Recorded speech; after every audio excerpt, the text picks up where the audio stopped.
बाकी students Aahista Aahista join करते रहेंगे। उम्मीद है अब आप लोगों को ये स्क्रीन भी नज़र आ रही होगी। चलिए जी स्टार्ट करेंगे। कल हमने इससे ऊपर तक बात कर ली थी। आज हम देखेंगे सोलबिलिटी कंपैरिजन। सोलबिलिटी कंपैरिजन का मतलब है, जब हमने आखिरी टॉपिक पढ़ा था सुपर सैचुरेशन का, पढ़ना था सॉरी, आज हमने बात करनी थी इसके बारे में। सुपर सैचुरेशन क्या होती है? जब आप कोई सैचुरेटेड सॉल्यूशन ले लें। कल हमने बात की थी सैचुरेटेड सॉल्यूशन क्या होता है। पानी के अंदर कोई ऐसी चीज़ हल कर दी जाए, साल्ट या चीनी, फर्ज करें ये वाटर है, इसके अंदर आप 10 स्पून ऑफ साल्ट ऐड कर चुके हैं, 10 नमक आप चम्मच आपने नमक के ऐड कर दिए, तो पानी जो है वो उसको मुकम्मल तौर पे हल कर लिया। लेकिन जब आप 11वां चम्मच उसमें ऐड करने की कोशिश करते हैं, तो वो जो नमक है वो नीचे बैठ जाता है, वो हल नहीं होगा, यहाँ पे आ जाएगा। इसका मतलब है जितना मैक्सिमम साल्ट इसके अंदर हल हो सकता था वो हो चुका, मज़ीद हल होने की सलाहियत बाकी नहीं बची। इस सॉल्यूशन को हम क्या नाम दे देते हैं? Super saturated solution. ठीक है, तो हमने तीन चीज़ें पढ़ ली। सबसे पहले हमने बात की सॉल्यूशन की, फिर हमने बात की अनसैचुरेटेड सॉल्यूशन, और फिर सैचुरेटेड। ये तीन। आज हम चौथी चीज़ पढ़ चुके हैं, सुपर सैचुरेटेड सॉल्यूशन। तो सुपर सैचुरेटेड सॉल्यूशन क्या है? जिसमें आप अच्छा नहीं सॉरी, ये जो सॉल्यूशन बना ये सैचुरेटेड। अब आप इसको गर्म करना शुरू कर दें, नीचे से हीट देना शुरू कर दें। आपने इसको नीचे से हीट देना शुरू कर दी, गर्म करते गए करते गए। जब पहले 11वां आपने स्पून डाला था तो हल नहीं हुआ था, लेकिन जैसे ही आप इसको हीट देना शुरू करेंगे, इस हीट से वो साल्ट मजीद हल होना शुरू हो जाएगा। हो सकता है कि इसमें 15 स्पून टोटल अब ऐड हो जाएं, हल हो जाएं, क्योंकि आपने इसके अंदर हीट दे दी, आपने इसको गर्म करना शुरू कर दिया। ये जो गर्म करने से उसके अंदर सोलबिलिटी में इजाफा हो गया, और जो सोल्यूशन बना इसे कहा जाता है सुपर सैचुरेटेड सोल्यूशन। ठीक है, तो हमने तीन टाइप्स पढ़ी। कल हमने सबसे पहले बात की थी अनसैचुरेटेड। तो मैंने एग्जांपल दी थी अनसैचुरेटेड चीज़ क्या होती है? जिसमें अभी कैपेसिटी बाकी हो। फिर हमने बात की थी सैचुरेटेड, जो अपने नॉर्मल टेम्परेचर पे मुकम्मल तौर पे किसी भी चीज़ को हल कर चुका हो और मज़ीद करने की सलाहियत ना हो। आज हमने तीसरी टाइप की बात की है, सुपर सैचुरेटेड, जिसको आप टेम्परेचर बढ़ा के उसमें मज़ीद हल करने की सलाहियत पैदा कर लें, वो है सुपर सैचुरेटेड। तो तीन तरह के सॉल्यूशंस जो हैं वो आमतौर पे हम देखते हैं, पाए जाते हैं। अब हम देखेंगे सोलबिलिटी कंपैरिजन मुख्तलिफ चीज़ों के अंदर। देखें, हर चीज़, हर जो केमिकल होता है, हर जो सब्सटेंस होता है, वो पानी में एक जैसा हल नहीं हो सकता। मिसाल आपके सामने है, आप एक चम्मच चीनी का डालें एक गिलास पानी में, उसी दर्जा हरारत पे दूसरा गिलास लें, उसमें एक चम्मच आप नमक का डाल दें, कौन पहले हल हो जाएगा? नमक पहले हल हो जाएगा। इसका मतलब है हर चीज़ की हल पजीरी दूसरी से मुख्तलिफ है, हर चीज़ की जो सोलबिलिटी है वो दूसरे से मुख्तलिफ होती है। तो देखें, दो लाइनें हैं यहाँ पे, ये एमसीक्यूज में बड़ा इंपॉर्टेंट है, तो इसको आपने जहन में रखना है।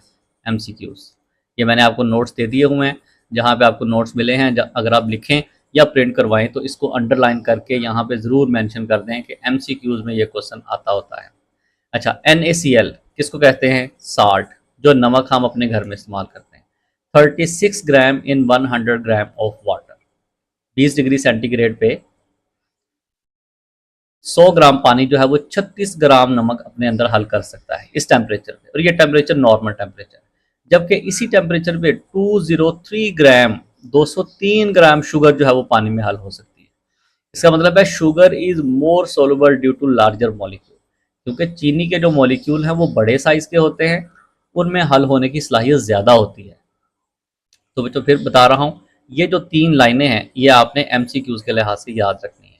ये तीन, पहले ये याद रखें कौन ज़्यादा हल हो सकता है, चीनी ज़्यादा हल हो सकती है।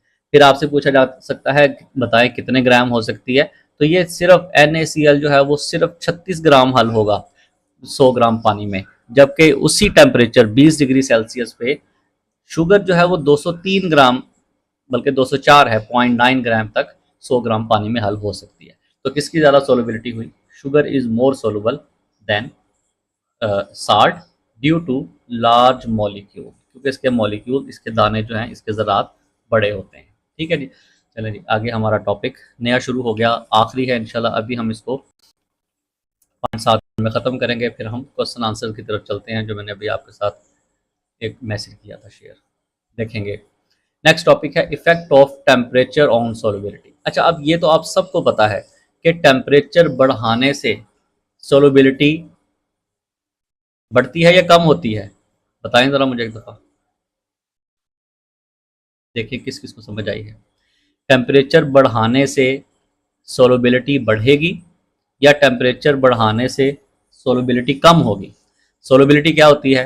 हल होने की सलाहियत, ये बता दें एक दफ़ा।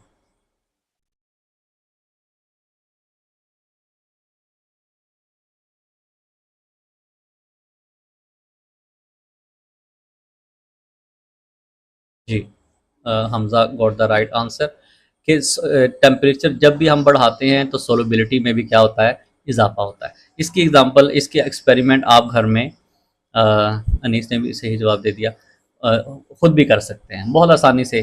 2 ग्लास ले लें, एक में ठंडा पानी डाल लें, कोल्ड वाटर, और दूसरा ग्लास लें, उसमें गर्म पानी डाल लें, वार्म वाटर।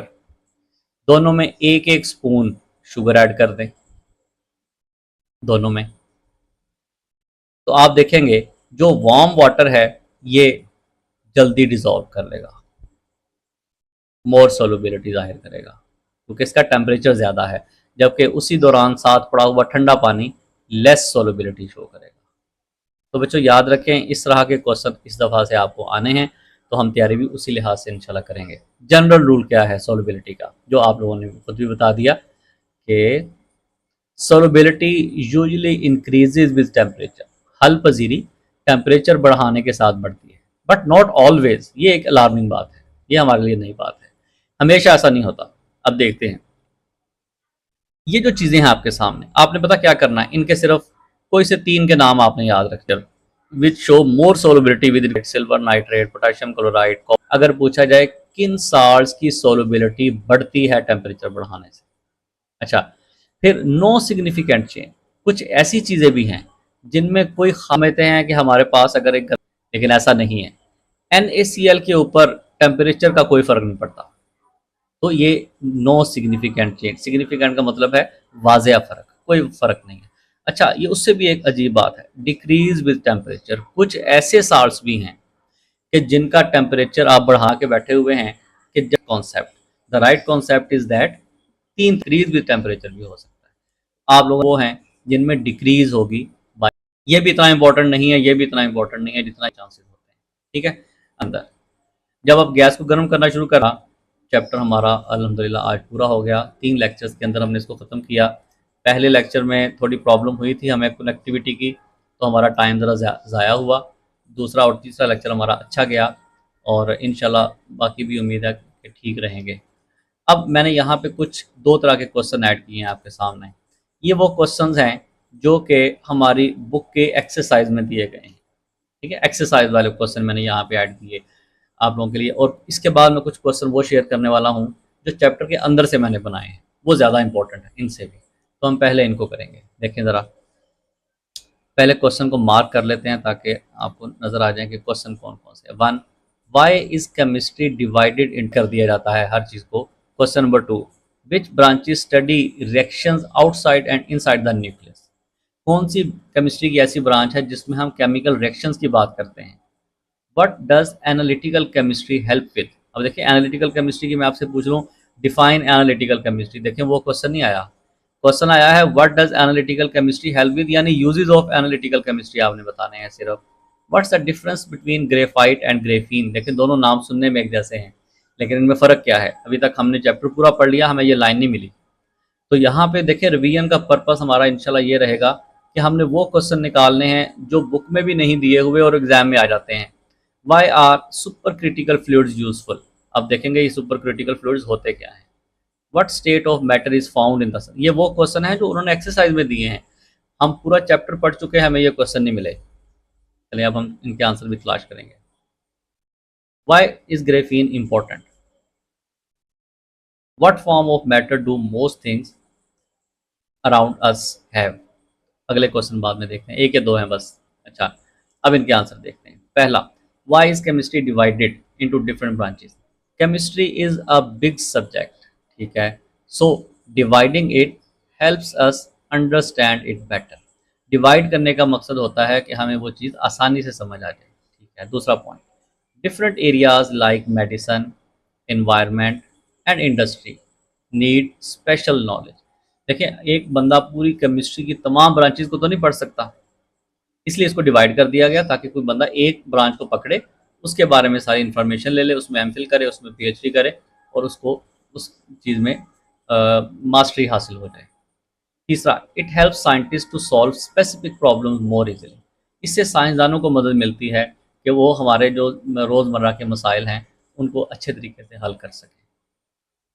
अगला question, which branches study reactions outside and inside the nucleus? कौन कौन सी ब्रांचेज में हम केमिकल रिएक्शन पढ़ते हैं? Reactions outside the nucleus involving electrons, physical chemistry, organic chemistry and inorganic chemistry. ये वो हैं जो न्यूक्लियस के बाहर वाले रिएक्शन को स्टडी करते हैं।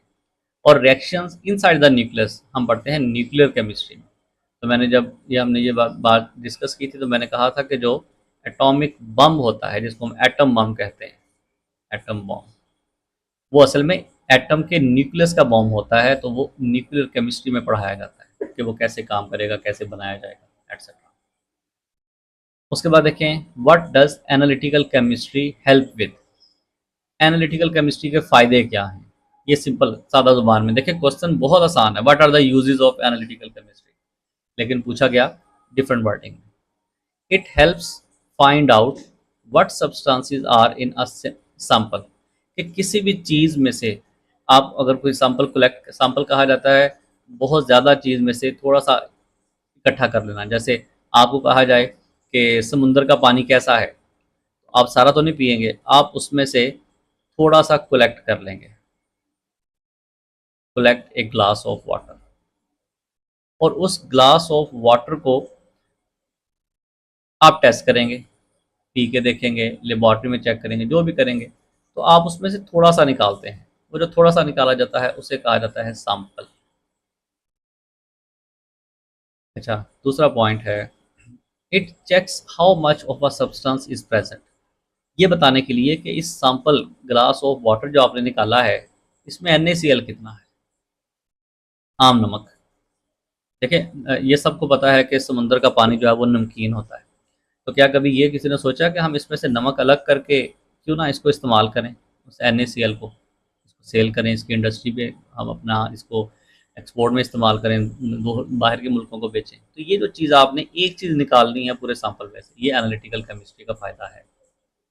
Number third, it helps detect impurities and use in quality control.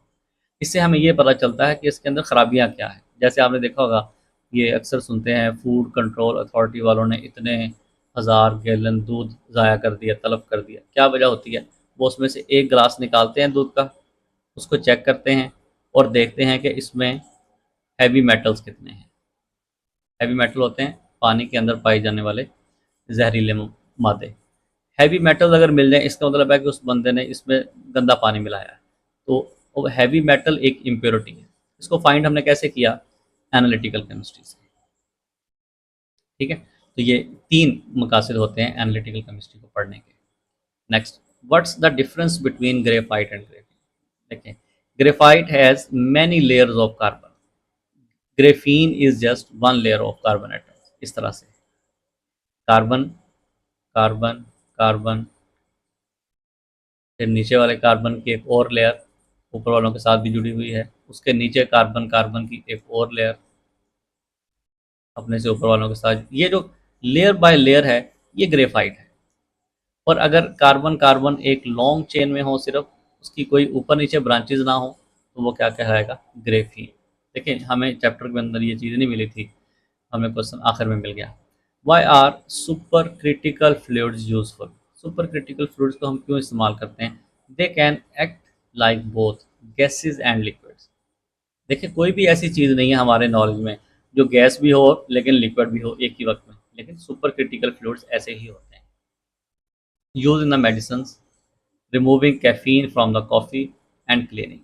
इनको हम आमतौर पे धोने के लिए, वॉशिंग पर्पस के लिए, सर्फ के अंदर, ब्लीच के अंदर इनको हम इस्तेमाल करते हैं, और मेडिसिन के तौर पे भी इन्हें कहा जाता है super critical fluids. What state of matter is found in the sun? Plasma. तो ये हमने जब पहले दिन बात की थी कि 3 स्टेट्स हैं मैटर की, आमतौर पे हम जानते हैं सॉलिड, लिक्विड, गैस। लेकिन प्लाज्मा कहाँ होता है? वो ज़मीन पे नहीं होता, वो कहाँ पे पाया जाता है? सन के अंदर। लेकिन है तो कायनात का हिस्सा ना, इसलिए हम प्लाज्मा को भी अब स्टेट ऑफ मैटर कंसीडर करते हैं, समझते हैं। Why is graphene important? It's very strong and light. Graphene इसलिए इंपॉर्टेंट है, ये मजबूत बहुत है। It conducts electricity and heat well. इसमें से करंट भी पास हो सकता है, यानी हम इसको तारों के तौर पे भी इस्तेमाल कर सकते हैं वायर बनाने के लिए। Use in electronics and new technology. आपको एक एग्जांपल दूं, ग्रेफीन कहाँ पे होती है? आप बड़ी आसानी से समझ जाएंगे। RAM.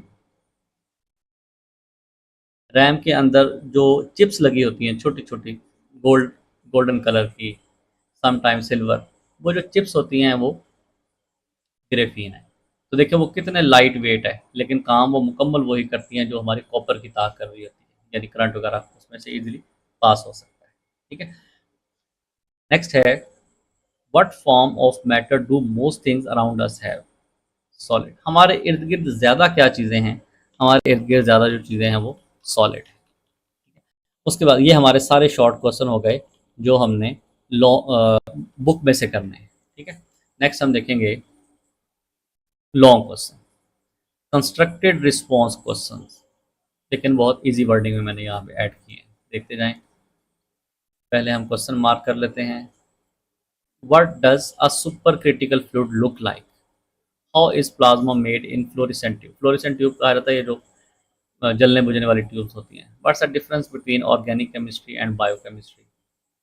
Why does diamond shine so much? Can we make this shine more? और how does salt dissolve in water? ये 5 क्वेश्चन हैं जो हमारी एक्सरसाइज में लॉन्ग क्वेश्चन है। और याद रखें एक्सरसाइज के क्वेश्चन ज़रूर ही आते होते हैं एग्ज़ाम में, क्योंकि एक्सरसाइज के क्वेश्चन दिए ही इसलिए जाते हैं ताकि बाद में इनमें से एग्ज़ाम में पूछ के चेक किया जा सके कि स्टूडेंट ने चैप्टर को कितना समझा है। तो एक्सरसाइज क्वेश्चन को बिल्कुल हमने हल्का नहीं लेना। इस दफ़ा कोशिश करेंगे तमाम क्वेश्चन हम इसी तरह सॉल्व करेंगे, वन बाय वन, और याद भी करेंगे। तो पहला question, what does a super critical fluid look like? ऊपर हमने देखा था जो गैस और लिक्विड बोथ के तौर पे एक्ट करें। ये देखिए, ये गैस एंड लिक्विड्स, ये सुपर क्रिटिकल है। अब हम देखते हैं इनके फायदे क्या हैं। It looks like a thick gas. ये गाढ़ी गैस की तरह लगते हैं। It spreads like a gas but can dissolve things like a liquid. लेकिन इनमें हल पजीरी लिक्विड की तरह। There is no clear line between liquid and gas. इसकी एग्जांपल मैं आपको बताता हूँ। एलपीजी, सबको पता है एलपीजी, ये जो गैस वाले सिलेंडर्स होते हैं। आप लोगों ने कभी इसको हिला के देखा है सिलेंडर को? क्या फील होता है अंदर, गैस या लिक्विड? आंसर दें ज़रा। गैस वाले सिलेंडर को हिलाएं, छोटा हो या बड़ा, अंदर आपको क्या चीज़ फील हो रही होती है?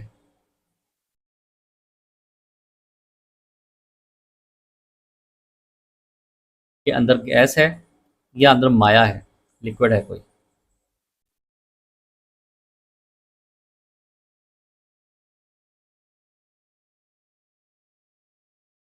आई am waiting for the answers.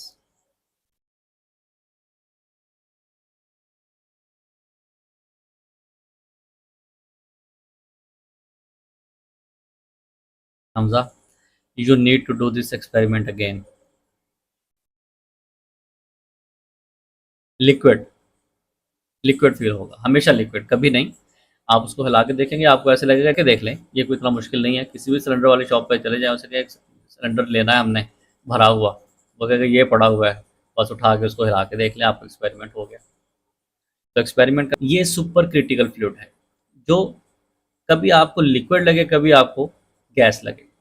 इसी तरह जो लाइटर होता है, आग जलाने वाला, सिगरेट जलाने वाला, उसमें भी आप देखें तो अंदर लिक्विड हिल रहा होता है, लेकिन उसको आप छोड़ेंगे उसमें से गैस निकल आती है। तो ये सुपर क्रिटिकल फ्लूइड को कहा जाता है।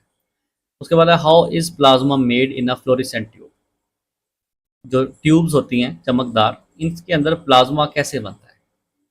अभी हमने ऊपर बात की थी प्लाज्मा क्या होता है, ये वाला जो बहुत ज़्यादा हीट के बाद बने, गैस को बहुत ज़्यादा गर्म करें तो वो प्लाज्मा बन जाता है। Electricity passes through the gas, gas में से बिजली करंट गुजरती है in the tube, this makes the gas glow bye turning it into plasma, उससे गैस इंतहाई गर्म होकर प्लाज्मा में चेंज हो जाती है, which gives off the light, उससे वो चमकदार बन जाती है। तो हालांकि अंदर उसका फिलामेंट ठीक भी हो फिर भी नहीं चलेगा। उसकी वजह यह है कि बल्ब में जलने की सलाहियत होती ही उस गैस की वजह से है जो उसमें होती है। नेक्स्ट क्वेश्चन है third, what's the difference between organic chemistry and biochemistry.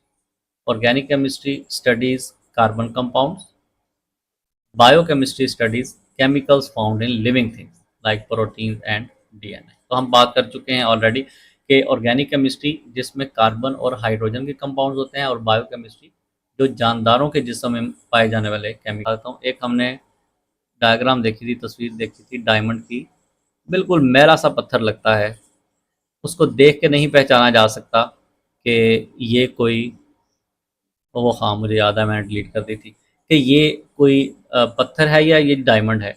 वो असल में डायमंड होता है, लेकिन उसमें चमक क्यों नहीं होती? चमक पैदा होती है जब उसको तराशा जाता है, जब उसके किनारे कॉर्नर्स बनाए जाते हैं, जब उसकी साइड्स बनती हैं तो उससे लाइट टकराती है, और लाइट जब टकरा के हमारी आंखों में पड़ती है तो हम समझते हैं कि बहुत ज़्यादा चमक रहा है।